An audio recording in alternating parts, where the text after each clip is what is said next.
আসসালামু আলাইকুম। হ্যালো বন্ধুরা, H medicine and health tips থেকে সবাইকে জানাই স্বাগত। আজকে আপনাদের জানাবো করলা কেন খাবেন।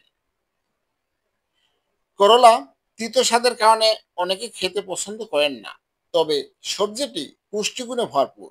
নিয়মিত তিতা করলার খাওয়ার অভ্যাসে করলে দেখা যাচ্ছে নানা রকমের রোগবালাই থেকে মুক্তি পাওয়া যায়। সে সঙ্গে পাওয়া যায় প্রচুর পুষ্টি উপাদান, যা শরীরের জন্য অতি প্রয়োজনীয়।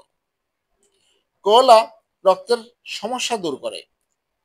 সকালে করলা রসের সঙ্গে লেবুর রস মিশিয়ে প্রতিদিন খালি পেটে খেলে রক্তের দূষিত উপাদান দূর হয়ে যায়।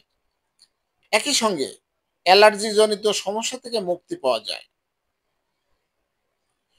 করলায় রয়েছে অ্যাডিনোসিন মোনোফসফেট অ্যাক্টিভেটেড প্রোটিন কাইনেজ। এটি এনজাইম বৃদ্ধি করে শরীরের কোষগুলো চিনি গ্রহণের ক্ষমতা বাড়িয়ে দেয়।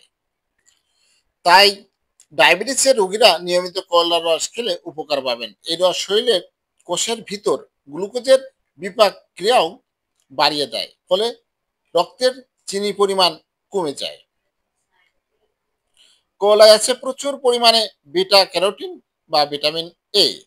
যে আমাদের চোখের সমস্যা আছে তারা নিয়মিত কলা খেতে পারেন। এতে চোখের সমস্যা সমাধানে কার্যকর ভূমিকা রাখবে।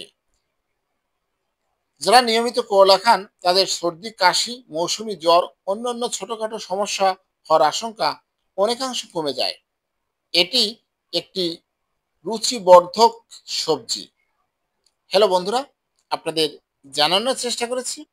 আমার এই ভিডিওটি যদি ভালো লাগে, নতুন নতুন ভিডিও পেতে আমার চ্যানেলটি এখনই সাবস্ক্রাইব করে রাখুন। লাইক, কমেন্ট, শেয়ার করুন। সবাইকে ধন্যবাদ।